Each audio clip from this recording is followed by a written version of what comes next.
Okay. Hello, everybody. We are starting now our presentation. Welcome to the sounding board. I already tested my sound. Everybody can hear me, yes?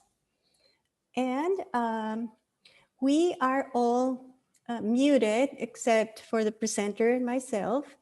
If you have a question, would you please raise your hand in the chat or please send me a text through the chat. Welcome to the Sounding Board. My name is Nelly High Iredale. I'm the Sounding Board Chair.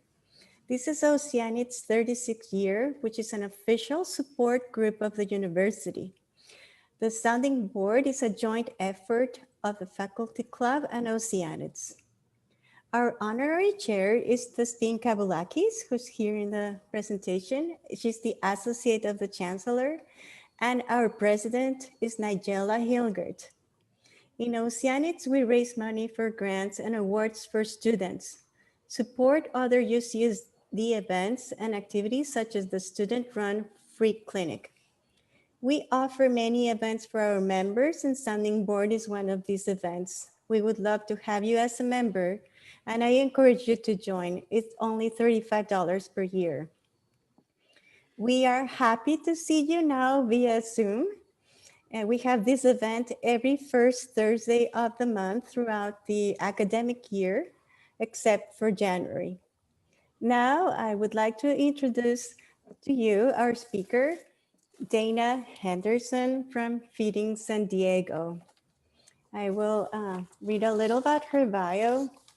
Dana Henderson is currently the director of programs at Feeding San Diego and has been with the organization for 5 years. She has a BA from the University of California, San Diego in International Studies and an MA in Latin American and Hemispheric Studies from the George Washington University. After graduate school, Dana gave a year of service through AmeriCorps Vista at the International Rescue Committee in Silver Spring, Maryland, and was subsequently hired, staying with the IRC for 3 years. From there, Dana made the big decision to move to the Dominican Republic and spent 2 years working for a community-based nonprofit before returning to San Diego to start her work with Feeding San Diego in December of 2015 as a programs manager. Her subject will be hunger and food rescue, how we use food rescue as a tool for solving hunger in San Diego while reducing our county's carbon footprint.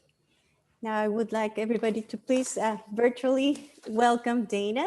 And Dana, we're ready for you to share your screen, if you don't mind, please. Go ahead. Thank you very much and welcome. Oops. All right, can everyone see my screen now? Yes. Okay, and it's the big presentation, correct? Okay, well, thank you for the kind introduction. I'm Dana Henderson, the Director of Programs at Feeding San Diego. And I wanted to start with what we call a mission moment at Feeding San Diego. So that's something that ties us back to the mission, to the work that we do. It's a story or something, that really reminds us why we do the work we do. So Feeding San Diego is a local hunger relief organization. Some may know us as well as a food bank. So, really we're working to meet the food needs of our local community. And I spent a good part of my morning figuring out how to respond to the power outages that are happening right now throughout the county of San Diego. And the reason is when that happens, folks lose food. You can't keep your food cold if your refrigerator isn't working. And these power outages happen particularly in our more vulnerable parts of our community. I received a call from a woman this morning saying, I really need help with food. I don't have electricity and I am diabetic. And, she said, can you help me? And using our Find Food map on our website, I was able to connect her to some food resources near where she lived today, where she could go and pick up that food. And so that really just helps remind me and keep me grounded in the work that I do and to the mission of our organization. And I think it's personal stories like these that really help us maybe personalize this work and really see that the face of hunger may not always be what we think it is. And we'll dive into that a little bit more throughout the presentation today as well. Okay, so we're going to discuss today the state of hunger in San Diego County, why it matters, and a little bit more about Feeding San Diego and what we do. So to jump in, we will start with the state of hunger in our county, and I am going to relate this to what is happening right now with COVID as well. And this is actually a picture from one of our distributions out in one of our rural communities. I believe this was taken in Campo. So we have been seeing an estimated 50% increase in need for food assistance due to the pandemic. So that's thousands of children, families, and seniors that are facing hunger, and many of those are for the first time. Oops. I see that someone has put something in the chat, so let me.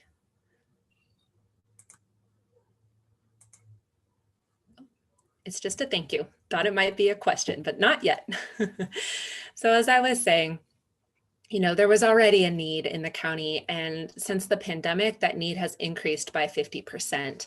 And it has been in part the responsibility of Feeding San Diego to respond to that need.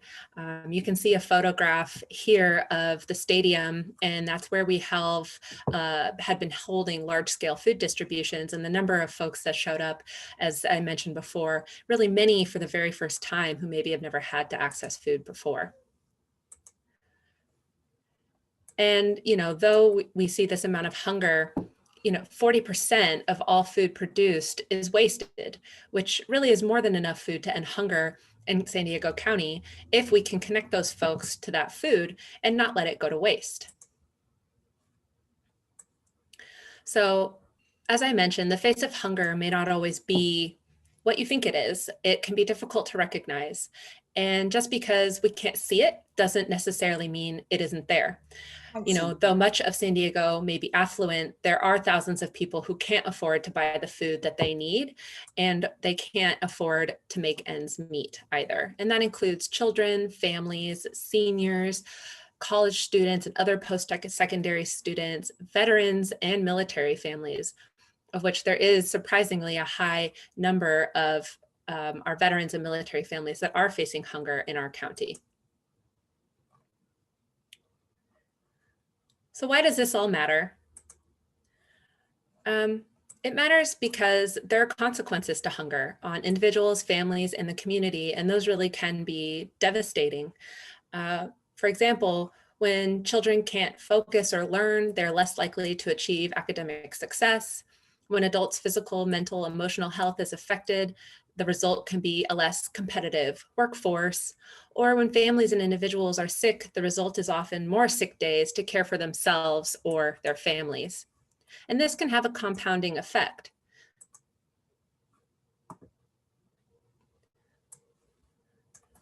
So unlike fixed living expenses, such as rent and utility payments, food purchases are elastic and are often cut back to pay other bills. So our community members are often making these tough choices between food or paying their rent, or paying their transportation, or paying for medicine.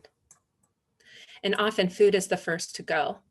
And we know really that when folks and families are struggling with food, that they often are also struggling in other areas. So approximately 1/3 of households have reported having to choose, as I mentioned, between utilities and food every month.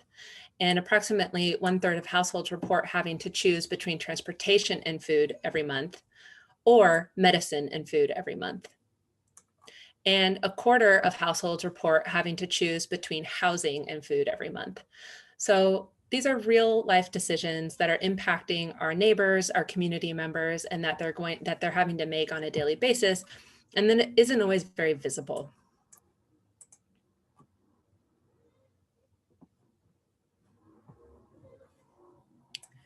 So, there's also a huge climate impact of food waste. 8% of global greenhouse gas emissions can be attributed to food waste in the landfill. So that could be food waste from local grocery stores, from farmers, from producers who can't sell it, or maybe it's the wrong shape or the wrong size, or it's been overproduced. Whatever the cause, it significantly increases to the climate.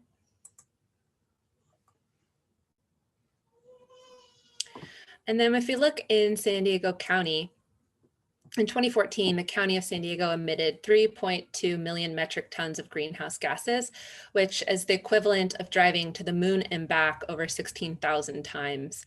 And the county actually has aimed to reduce annual emissions to 40% below the 2014 levels by 2030, and 77% below 2014 levels by 2050. And solid waste was the third largest emitting sector in 2014, which includes food waste.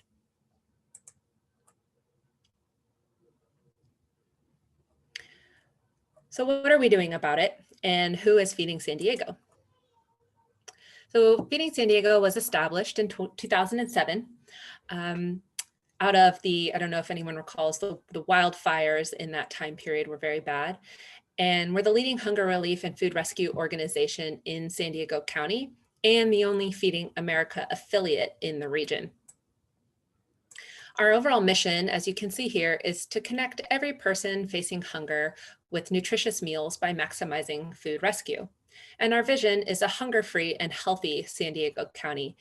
And I really like this vision because it doesn't speak to just feeding people, but it also speaks to giving them food that is good for their bodies, that is nutritious, and leads to healthier, happier lifestyles.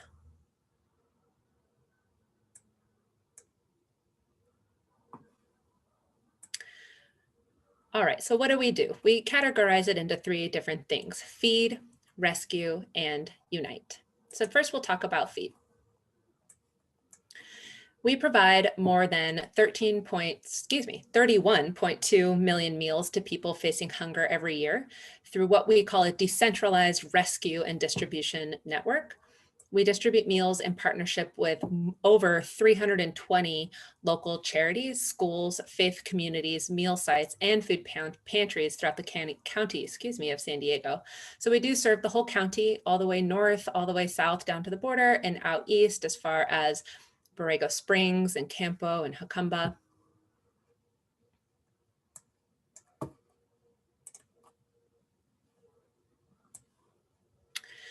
And we do it through our various initiatives. So we have our Feeding Kids initiative, our Feeding Families initiative, Feeding Seniors, Feeding Heroes, and Feeding Excellence.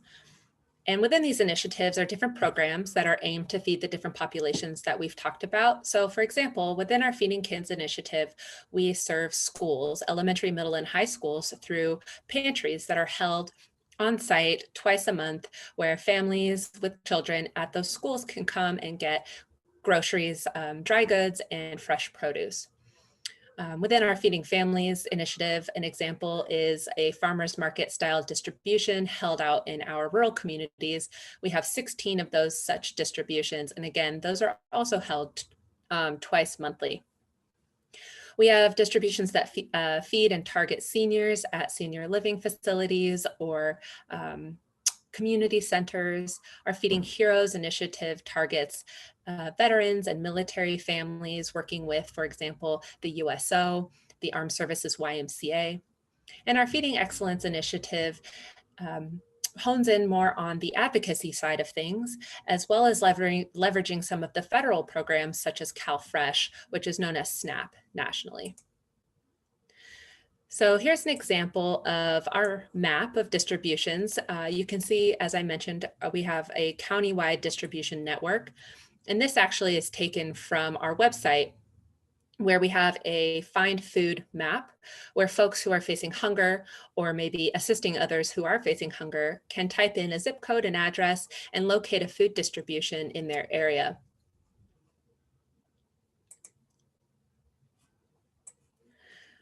So let's talk about food rescue.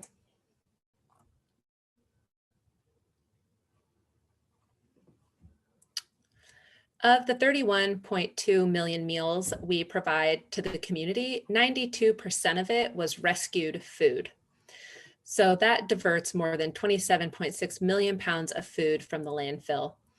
And by doing that, diverted metric tons of CO2 equivalent from being emitted into the atmosphere, which, if you are doing a comparison, takes 5,300 cars off the road for 1 year.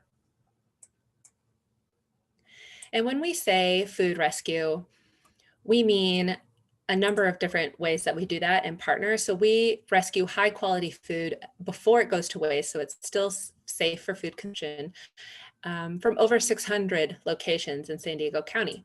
So we partner with Costco, as you can see this list, Albertsons, Aldi, Food for Less, Ralph's. We have this incredible partnership with Starbucks, where all of the food that cannot be served for the next day is picked up and dropped off at our distribution center to be handed out to people the following day. And that happens 7 days a week, all year round. We match our network of partners to local retail stores, such as you see here, again, the Trader Joe's and Sprouts, and they actually go directly to those stores to pick up food that might otherwise go to waste. So really what we're doing here is trying to keep Oceanside food in Oceanside, Carl's food in Carlsbad, Chula Vista food in Chula Vista, so that we don't have to backhaul the food from a grocery store to our central warehouse and then back out again to a partner. It allows for it to be turned over much more quickly into the hands of people who need it, and is less driving as well and less truck space. So we work really closely with our partners to be able to rescue this food that would otherwise waste. Now, outside of our retail partnership, I also work with farms that may have overproduced their produce, or I don't know if any of you have heard of the ugly produce move, things that maybe a carrot, it has 2 prongs on it and can't be sold in a grocery store, or that's the size of your head. Again, not going to be sold in a grocery store, but perfectly good produce. And that can all be routed through our centralized warehouse, where we can glean through it for anything that might not be good, or may have a broken skin, or just not be food safe, and then send it out to our partners to get it out to the community. And over 50% of what we send out in the community is fresh produce, which is something that we're really proud of, and really fortunate to be here in California and on the West Coast, where we have such access to this wonderful and fresh produce. We work with local farmers too around San Diego County. And from there, we can get really awesome local produce. So avocados is one example, where we've received those from local growers, or tomatoes that are just beautiful and sweet. And we get really great feedback from the community around this fresh produce in particular. And as I mentioned, it does divert it from the landfill. So with this produce rescue, we do work with over 225 farms and packing sheds throughout California. And then overall, more than 92% of the food we provide to the community in a typical year, I should say, is rescued food. It is food that would otherwise go to waste. It is not new food being put into the supply chain. So I'm going to pause there and ask for any questions or comments. And to do that, you can chat box, or hey, I believe I should be able to do that.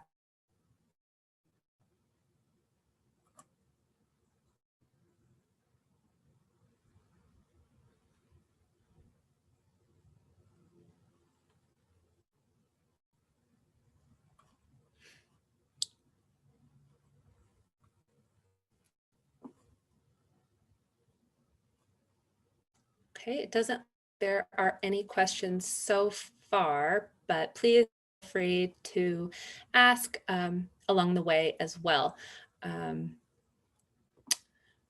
This will wrap up here pretty soon. So if you do have any questions, again, please feel free to put the chat box.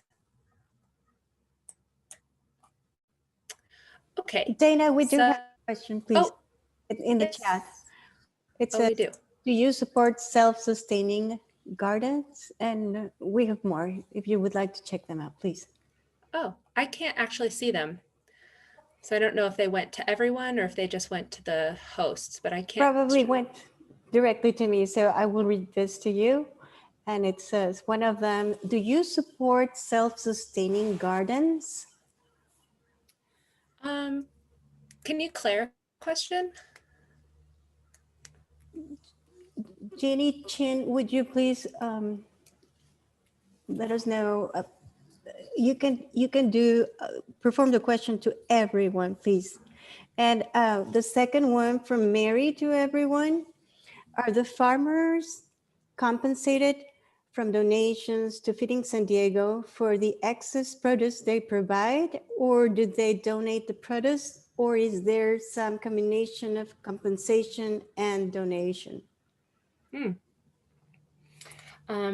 Well, the state of California has a tax benefit for farmers who donate their food, then away or tilling it under. So they get a tax break, which is an incentive to donate. So it's not necessarily food that they're growing in addition to what they already would grow. It's food that they would grow. But if they weren't given this tax incentive, they may throw it away. They may sow it under to make soil for the next year's crop. But instead, we're able to put it out into the community. And then do we interface with food? Well, we are technically a food bank. So yes, and we work closely with the San Diego Food Bank. So there's 2 banks in the county of San Diego. And we're really that large scale, as I mentioned, distribution center. So we have a big warehouse where we're receiving truckloads of food. And then we're working with other smaller food pantries throughout the county to get that food from our distribution center to them, or to connect them with, as I mentioned, the retailers where they can go directly to a grocery store and on a regularly scheduled interval and pick up that food to be able to get it out to their community. So then with the self-sustaining gardens question, says, I'm thinking of where people have community gardens. Does this work with your organization? That's a good question. I don't know that we've connected with community gardens to this point. I will say that because we work in volume, that would actually be something that we probably just directly connect to a local partner in that community. So if there were a community garden, they had additional produce that they couldn't sell or eat, and they wanted to donate it, I would work to connect that particular community garden, or whomever that representative is, to an agency or a partner in that community. So it really would just stay, again, in that space, and it would just be the one-to-one, and then they'd be able to get it out through distribution to the community. There was another question about where's our warehouse. So we're located in Sorrento Valley. And we do have a number of different clubs and schools that come through to volunteer in normal times. We've obviously had to reduce that due to COVID regulations. But, you know, in normal times, we love receiving volunteers. People help glean produce. They help pack food for schools. They even help us clean. So we can't do what we do without volunteers.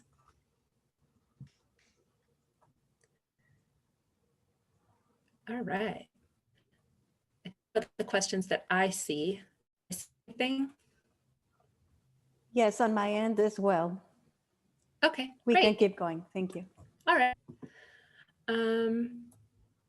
Okay, so Meal Connect. Meal Connect is this great free platform that makes it easy to connect excess food from donors, such as restaurants, caterers, hotels, meeting and event planners, and convenience stores, to local agencies or our partners that serve people facing hunger. So it's actually an app on a phone where a donor could sign up on Meal Connect. They say, okay, today I have 1 tray of food completely untouched from this conference, and I'd like to donate it. And they can post it. And one of our partners will get pinged that, hey, this donor has a tray of food, and they can actually just go and pick it up and then get it out to their community that very same day. So it's this wonderful platform that really allows us to connect to some of these smaller scale donations that, isn't someone with 2 or 3 pallets worth of food, maybe not a truckload, but maybe it's enough to feed 20. And we may have a partner that has live-in facilities where they're serving meals on a daily basis, and that would be a perfect meal for them to distribute or serve to the folks in their care, for example. So just another way of connecting food to people and trying to make it as easy as possible by using technology. So let's talk about Unite. So our impact is achieved through the success of our diverse network, as we've talked about. Again, that's over 320 distribution partners. And to give you an example of some of those distribution partners, I didn't really mention, but some are local elementary, middle, high schools. We work with faith-based communities, churches, other nonprofits, some you may have heard of, for example, Jewish Family Service, Catholic Charities, San Diego Rescue Mission are examples of partners that we work with. The farms and packing sheds, over 10,000 volunteers. As I mentioned, we can't do without our volunteers. And over 19,000 donors and more than 55 staff. So every action counts. The point of that is everyone in this counts and everyone is needed to make this work. Individual actions, combined create a profound impact on the lives of the folks facing hunger, which are our neighbors. So we just want to, different ways that you can help if interested. Donations right now are extremely helpful. We can do more with $1 than we typically can with donated food because we get our food at, discounted prices. Giving time, volunteering, or giving voice and speaking to the need and what is happening with hunger in our county, especially from the beginning of COVID. And this is something that we anticipate seeing long term. As I mentioned, we've seen a 50% increase. And we're going to be a year into this in a few months. And I think we're going to see the impacts of this for the next, even 5 years. And we really have to maintain that volume so that we can continue to help those folks get back on their feet, especially with the unemployment rates in San Diego. So with that, I wanted to say thank you. And I see a few more questions, so let me open those up. All right, let's see. Someone's asked, is there more wasted food in the US than elsewhere, or is this a worldwide problem? I don't have the statistics on that. However, the United Nations did just release a climate impact report, and I believe it is a worldwide problem. I don't think this is exclusive to the United States. I can always find out more on that too and send it out to Nellie if y'all would be interested. Let's see, the percent of local hotels participating in Meal Connect. Right now, it's very small. I don't have a percent offhand, but I could find it. It's definitely something that we're hoping to grow. But the other challenge due to COVID is not as many people have been accessing Meal Connect because, for example, hotels aren't hosting large conferences right now, which is typically where the food would come from.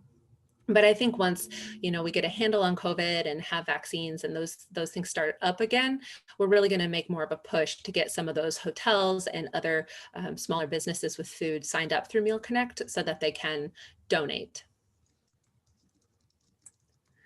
What is your organization's connection to the Community Resource Center or church, for example? Oh, works with the North County Community Resource Center. Wonderful. They are an official partner of ours. We have connected them to different retail stores. I know they pick up from a local Sprouts and a couple others, for example. They also partner with us to get food through our distribution center, such as fresh produce and dry goods. And we're supporting them for their holiday event this year as well. So we work very closely with the Community Resource Center in Encinitas. I have heard of San Diego Food Bank for years, but this is the first time I've heard of your organization. I applaud what you are doing. How do you publicize yourselves? Yeah, well, we are younger than the San Diego Food Bank. Granted, not that much younger since we have been around since 2007. We have a strong marketing and communication team, and we've been, actually, if you want to go ahead and go on our website, we have a whole list of appearances that we've had on media. We have social media platforms, we do interviews, and we do different press conferences and press releases as well. So yeah, doing the best to get the word out there. Have you seen your donations drop significantly because of COVID? And if you see less volunteers, how will this impact your group? So that's interesting. I would say we have not seen monetary donations drop. However, we've seen the landscape of food change because of disruptions to the supply chain. And so at the very beginning of COVID, we saw our food donations drop. And that's not necessarily from individuals, but the donated dry goods that we receive are from your larger manufacturers. And so typically we would maybe get a full truckload, right, of cereals or canned vegetables or what have you due to overproduction, or maybe there's a wrong label on it, or maybe it's nearing its best by date. But because the stores were having, we had panic buying, we'd had things running out at grocery stores. It really just changed the landscape of how food was being allocated and distributed. So we definitely saw a drop in that type of donation and have had to move to purchase more food to ensure that we're meeting the needs of the community and especially their nutritional needs. And then with volunteers, we have a dedicated group of volunteers, and we just have to prioritize the tasks that they're doing. So we prioritize food safety above all else. And so a lot of those volunteers are gleaning through some of the produce that comes in. While the majority of it is good, we do occasionally get food that needs to be sorted so that we're not sending bad produce out into the community. And then they help us pre-pack some of the food for some of our sites. But otherwise, we are trying to enable our partners to pack on site by sending bags. And I should also say we've switched our distribution models. Prior, the majority of them were what we call farmers market style or client choice, where a family could come through, kind of pick what they need and decide if they don't need something, they don't have to take it. However, due to COVID, we've had to shift everything to no or low contact. The majority of our distributions are drive-through right now and or walk up, maintaining that 6 feet of distance. And if people want to donate food, are there food groups like yours? Yes. We actually have a list on our website of preferred foods for food drives and food donations. Typically, those are high protein, low salt, low sugar types of foods. And I can also share a link to that with Nellie that I think she could probably get out to the group as well. So Absolutely. yeah, thank you. So then someone asked, could you discuss food insecurity among college students? Do you have involvement with Triton Pantry, the campus food bank, or students? Yes, we work with every community college in San Diego, as well as UCSD, Cal State San Marcos, and San Diego State. And we help support their either their pantry or their large scale kind of farmers market or drive-through type distributions. And yeah, we've seen food insecurity among college students increase. And it was one of those sort of, as I mentioned, like hidden places where hunger is. I mean, we've all heard someone say, I survived off of ramen in college. And that really is true. There are a lot of college students facing hunger, a lot of college students who are homeless too and living in their cars. And I think COVID has really exacerbated that because, there's not as much on campus housing or just aren't as many options for these students. And so we're working with our colleges to the best of our ability and to, their ability to be able to provide those food resources. And another question, are you part of what used to be called America's Second Harvest? So we are part of Feeding America. They have over 200 food banks across the entire country. So we're affiliated with Feeding America. And they used to be called Second Harvest, and they changed their name to Feeding America. So across the country, you'll see there are still some food banks, for example, in Orange County that are called Second Harvest of Orange County from when Feeding America used to be called Second Harvest.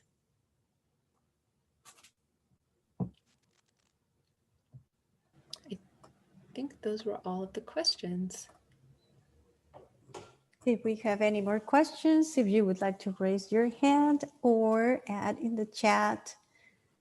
And I can see you here. If you can't write in the chat or find the raise your hand, you can also raise your hand and your screen and I will see you here. We don't have video of some people, but okay. Oh, someone asked, do we work with the food bank, San Diego Food Bank, to maximize food distribution efforts? Yes, we do. We have standing meetings where we are coordinating what they're doing, what we're doing, where our food is going, where their food is going. At the same time, there's still a huge gap in San Diego County. So even between two food banks, we're not meeting the need. And so it's all hands on deck to be able to help everyone who's facing hunger in our county.